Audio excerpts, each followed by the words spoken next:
एक काळ असा होता की त्या काळामध्ये 1 2 3 4 5 6 7 8 9 10 म्हणजे अगदी एवढी अपत्य असायची, तुम्हालाही माहीत आहे.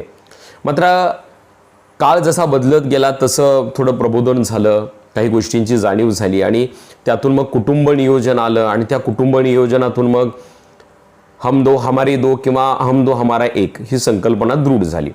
आणि त्यातूनच मग जी 5-7 अपत्य असायची, 2-4 अपत्य असायची, ती संख्या आता 1 ते 2 वरती आली. पण याचे परिणाम नक्कीच चांगले झाले. लोकसंख्या आटोक्यात आली, काही गोष्टी व्यवस्थित हँडल करता येऊ लागल्या. पण जेव्हा आम्ही दुसऱ्या बाजूचा विचार करतो त्यावेळेला प्रकर्षानं जाणवतं की याच्यामध्ये 2 ते 3 गोष्टी असू शकतात.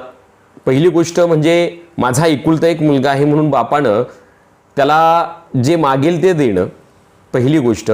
दुसरी गोष्ट, माझ्याकडे भरपूर आहे, आपण श्रीमंत आहोत, भरपूर आहे, त्यामुळे तुला पाहिजे ते माग, त्याला हवं ते देणं.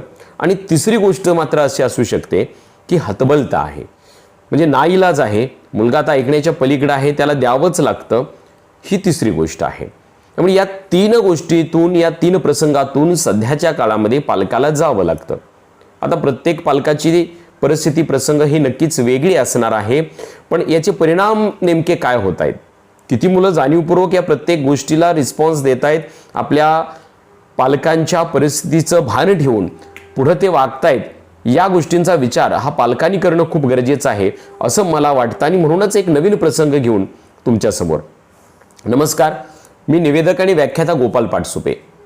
बालक ते पालक एक प्रवास वाया संस्कार या सदराखाली मला आज एक वेगळा विषय आपल्यासमोर सादर करायचा आहे. कारण गेल्या काही व्हिडिओमध्ये सुद्धा आपण ते पाहिलेलं आहे की काय नेमकं पालक कुठं चुकतायत आणि नेमकं त्याचे परिणाम कसे भोगावे लागतायत. वास्तविक पाहता जशा 3 गोष्टी मी सांगितल्या की नाईलाज आहे म्हणून, किंवा माझ्याकडे भरपूर आहे म्हणून, किंवा दाखवण्यासाठी मुलाला पाहिजे ते देणं. असाच एक मुलगा अगदी 10वी झालेला होता आणि संगत काय असते, या संगतीवरती आपल्या मुलांचं भविष्य हे घडत असतं, हे प्रामुख्याने लक्षात घ्या. तो कोणत्या संगतीत आहे, कुणाच्या संगतीत आहे. मी पुन्हा पुन्हा जाणीव करून देतोय, आठवण करून देतोय की तो कुठं जातोय, काय करतोय, नेमकं त्याचं काय चाललंय हे लक्षात घ्या. TV आणि मोबाईलच्या भयावहतेकडे आपण नंतर जाणार आहोतच, पण त्याआधी घडलेल्या काही प्रसंग की जे तुमच्या डोळ्यामध्ये अंजन घालेन याविषयी चर्चा होणं महत्त्वाचं आहे. आणि म्हणूनच मित्र, आपल्याकडे संपत्ती भरपूर आहे, काही मित्र निरीक्षण करतात आणि त्यावेळेला आपल्या मुलाला काहीतरी गोष्टी सांगत असतात. मग आपला मुलगा आपल्याला अगदी ब्लॅकमेल करतो म्हणा, किंवा त्याच्या लाडापोटी, अति लाडापोटी आपण त्याच्या इच्छा पुरवतो. हे आजच्या समाजामध्ये किंवा आजच्या या काळामध्ये घडतंय, हे अगदी नक्की आहे. आपण हे सगळे बघतोय. असाच एक मुलगा की अगदी 10वीला गेला, 9वीतून जस्ट 10वीमध्ये गेलेला आहे. तो 10वी म्हणजे वय काय, पण गाडी, घरातली एक चांगली परिस्थिती असल्यामुळे गाडी येते, वडील सुद्धा अगदी पाहिजे त्या गोष्टी उपलब्ध करून देत आहेत. त्यामुळं एके दिवशी मनात आलं मित्रांच्या की तुला गाडी येते म्हटल्यानंतर आपण काय करूया, कुठं तर फिरायला जाऊया. पण फिरायला जायचं म्हटल्यानंतर तसे वडील काही सोडणार नाहीत, घरातली परवानगी देणार नाहीत. मग काहीतरी वेगळं कारण सांगू, पाहुण्यांच्या घरी कार्यक्रम आहे किंवा इथं काहीतरी असं काहीतरी नाटक करू आणि जाऊ. कारण ही संकल्पना अलीकडच्या मुलांच्या मध्ये खूप वाढलेली आहे. आणि याला कारणीभूत कोण आहे, मी काय म्हटलं, आई वडील आणि शिक्षकांशिवायचा तिसरा गुरु आहे तो समाज आहे. चांगल्या गोष्टी शिकायला मिळतात, पण तितक्याच काही वेगळ्या गोष्टी मुलं शिकतायत. आणि त्या मुलानं मग आग्रह धरला की माझ्या मित्राच्या पाहुण्यांच्या मध्ये कार्यक्रम आहे आणि तिकडं आम्हाला जायचं आहे. कुठं तर या गावी, अंतर थोडं लांब आहे. अरे पण एवढ्या लांब कशाला, नाही मी जाणार आहे. जाणार आहे म्हणून हट्ट धरल्यानंतर मात्र ठीक आहे, मुलगा आपला हट्ट करतोय, पहिल्यांदाच निघालाय, गाडी त्याला येते, लायसन आहे का नाही हे सुद्धा जाणीव करून घेतली नाही, त्याला ती परवानगी दिली.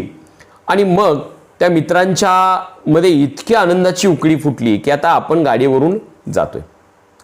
गाडी 2 व्हीलर, या 2 व्हीलर गाडीवरून जायचं दोघांनी, पण प्रत्यक्षात निघाली 3. आता ही 3 त्या गाडीवरून प्रवास करत असताना अगदी जी मस्ती, जी खोडकरपणा गरजेचा नाही हे सुद्धा त्यांचं चाललेलं होतं. उगीच ओरडायचं, गाडी कशीही चालवायची, त्या गाडीतलं प्रॉपर नॉलेज नसताना आत्ता 10वीला गेलोय, अजून आयुष्य आणि बाहेरच्या जगाचं एवढं ज्ञान आणि अनुभव घेतला नसताना देखील हे धाडस, म्हणजे मुलं धाडशी आहेत हे पण मान्य केलं पाहिजे. पण ते धाडस कुठं जातंय या पण गोष्टीचा विचार केला पाहिजे.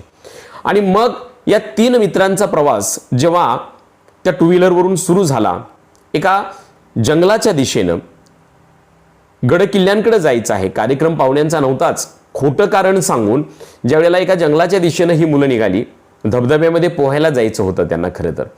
आणि मग मोबाईल सोबत होताच, कारण घरोघरी आणि प्रत्येक व्यक्तिगणिक मोबाईल आज आहेत, त्यामुळं प्रत्येकाचे मोबाईल सोबत होते.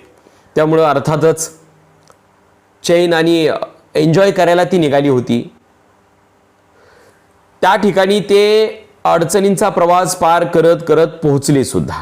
पण पोहोचल्यानंतर ज्या धबधबा किंवा जो नदीचा प्रवाह होता त्या ठिकाणी गाडी पार्क केली, कपडे काढले, पोहायला गेले, एन्जॉय करू लागले. आणि पुन्हा मग तिथून त्यांच्या मनात आलं की त्या धबधब्याच्या वरच्या टोकावरती आपण जावं, की तिथं खरं तर जाणं इतकं सोपं नव्हतं किंवा ते धोक्याचं होतं असं आपण म्हणू. त्या ठिकाणी जाण्याचं त्यांनी ठरवलं. पाठीमागं आपल्या आईवडिलांना आपण काय सांगून आलोय किंवा ते काय विचार करत असतील हा विचार सुद्धा केला नाही. त्या ठिकाणी त्या तिघांनीही जाण्याचं धाडस केलं. त्यातला एक जण म्हणत होता की इतक्यावरती जायला नको, पण तरी सुद्धा आपल्या वडिलांचा पाठिंबा आता मिळालाय, गाडी दिल्या म्हटल्यानंतर, पैसे दिलेत, सोबत मोबाईल आहे म्हटल्यानंतर आता कुणाची भीती. चला वरच्या टोकावरती गेलो. आता तिथं गेल्यानंतर तो पाण्याचा प्रवाह आणि त्या पाण्याच्या प्रवाहासोबत सेल्फी काढण्याची एक नवीन थीम अलीकडे जी डेव्हलप झालेली आहे, कारण त्याशिवाय आमचा स्टेटस वाढत नाही ना. आम्ही काय करतोय, आम्ही कुठं जातोय आणि आमचं काय चाललंय हे आम्हाला अलीकडे एक सवय लागलेली आहे की ती सेल्फी ठेवायची, म्हणजे आमचा स्टेटस काय आहे हा समाजाला कळतो. आणि याच नादामध्ये इतर मित्रांना तो मोबाईलमध्ये सेल्फी काढण्याच्या नादामध्ये पाठीमागं धबधबा आहे आणि आपण पुढून सेल्फी काढतोय. आणि हा सेल्फी काढत असताना पाठीमागं नदी आहे, आपण त्या नदीच्या एकदम काठावरती उभा राहून सेल्फी काढतोय. पाठीमागं सरत पाण्याचं दृश्य दाखवायचं आहे, मी दाखवायचं आहे. आणि या नादामध्ये पाठीमागं सरकत सरकत कधी पाय घसरला आणि कधी पाण्यात पडला आणि पाण्यात पडल्यानंतर तसाच वाहून गेला. त्या क्षणी जे सोबतचे मित्र होते ते काहीही करू शकले नाहीत, फक्त अवाक होऊन ते ओरडू लागले, रडू लागले. करणार काय? इतर काही माणसं त्या ठिकाणी होती, आली होती, त्यांनी त्याला वाचवण्याचा प्रयत्न केला, पण वेळ निघून गेली होती. पाण्याचा प्रवाह एवढा होता की त्या प्रवाहामध्ये तो मुलगा वाहून गेला. वाहून गेला, तो वाहूनच गेला. पुन्हा सापडली ती त्याची बॉडी. पालक हो, मला काय सांगायचं या गोष्टीतून की काही गोष्टी मला सांगितल्या जात आहेत, हे घडलेले प्रसंग सांगितले जात आहेत आणि मी हे तुमच्यासमोर अनुभव कथन करण्याचा प्रयत्न करतोय. कारण एवढंच आहे, मी पुन्हा म्हटलं की माझा एकुलता एक आहे, लाड करा, पण कोणत्या गोष्टीचे करायचे, काय करतोय, कुठं जातोय, कशासाठी जातोय, मुलं खरंच खरं बोलतायत का, या गोष्टींची आम्ही शहानिशा थोडीफार केली पाहिजे असं माझं मत आहे. मी पुन्हा सांगेन की या गोष्टींची जर आत्ता मी शहानिशा केली नाही तर येणारा काळ आपल्याला कसा माफ करेल. आज एकुलता एक म्हणून जे लाड केले आणि शेवटी त्या लाडाच्या पायात मिळालं काय तर बॉडी. का हो? त्याच ठिकाणी जर थांबवलं असतं, थोडं कडक होऊन त्याला जाणीव करून दिली असती आणि ही सवय फक्त 9वीत गेल्यानंतर नव्हे तर अगदी सुरुवातीपासून लावणं ही पालकांची जबाबदारी आहे. आणि हे झालं एक उदाहरण.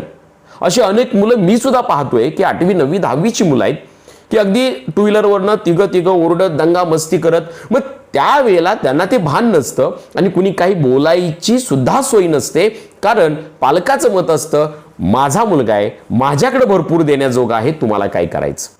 आणि ही तुमची मानसिकता तुमच्या मुलांना त्रासदायक ठरते, तुमच्या मुलांच्या भवितव्याला त्रासदायक ठरते. माझं एक मत आहे, पुन्हा एकदा मी सांगेन, मुलांना घडू द्या, त्यांच्या पद्धतीनं वाढू द्या.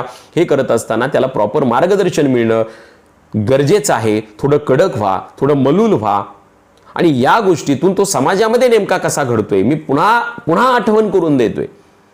तुम्ही आणि शिक्षक त्यांना घडवताय, पण समाज नावाचा गुरु देखील चांगल्या गोष्टी शिकवतो, तसा काही गोष्टी वाईट देखील शिकल्या जात आहेत. यापासून जर आपण आपल्या मुलांना जर थांबवलं नाही तर भविष्य म्हणून आपल्या मुलांच्याकडे आपण पाहतोय ते भविष्य आपण काय आणि कुठं घालवतोय, कुठं पाठवतोय, परत फक्त डोक्याला हात लावून आपल्याला बसावं लागणार आहे.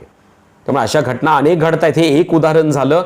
हे जर असं व्हायचं नसेल तर आपल्याला जागं व्हावं लागेल, लक्ष द्यावं लागेल आपल्या मुलांच्याकडं.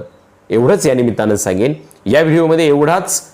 पुढच्या व्हिडिओमध्ये एक नवीन उदाहरण घेऊन टप्प्याटप्प्यानं आपण पुढे जातोय आणि पुढे जाऊया एवढंच सांगतो आणि आपली रजा घेतो. धन्यवाद.